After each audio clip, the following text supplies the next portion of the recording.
ವಂಚನೆ ಕೇಸ್ನಲ್ಲಿ ಪೊಲೀಸರಿಗೆ ಸಚಿವ ಜಮೀರ್ ಒತ್ತಡ. ರೈತರ ಪರ ನಿಲ್ಲಬೇಕಾದವರು ವ್ಯಾಪಾರಿಗಳ ಪರ ವಕಾಲತ್ತು. ಒತ್ತಡ ಹೇರಿ ಕೇಸ್ ಸೆಟಲ್ಮೆಂಟ್ ಮಾಡಿದ್ರ ಸಚಿವ.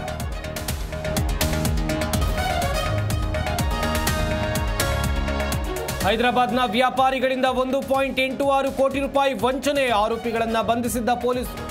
ಆರೋಪಿಗಳನ್ನ ರಕ್ಷಿಸಿದ್ದ ಜಮೀರ್ ವಿರುದ್ಧ ರೈತರ ಕಿಡಿ.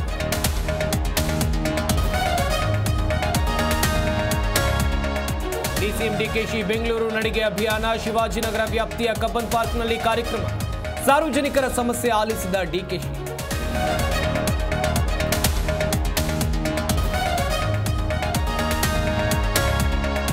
ವಿಜಯನಗರ ಜಿಲ್ಲೆಯಲ್ಲಿ ಬಾಳೆ ಬೆಳೆಗಾರರಿಗೆ ಸಂಕಷ್ಟ. ಬಾಳೆ ಬೆಳೆಗೆ ಕಾಂಡ ಕೊರೆಯುವ ಕೀಟದ ಸಮಸ್ಯೆ. ಬೆಳೆ ಕೈಗೆ ಬಾರದೆ ಆತಂಕದಲ್ಲಿ ರೈತರು.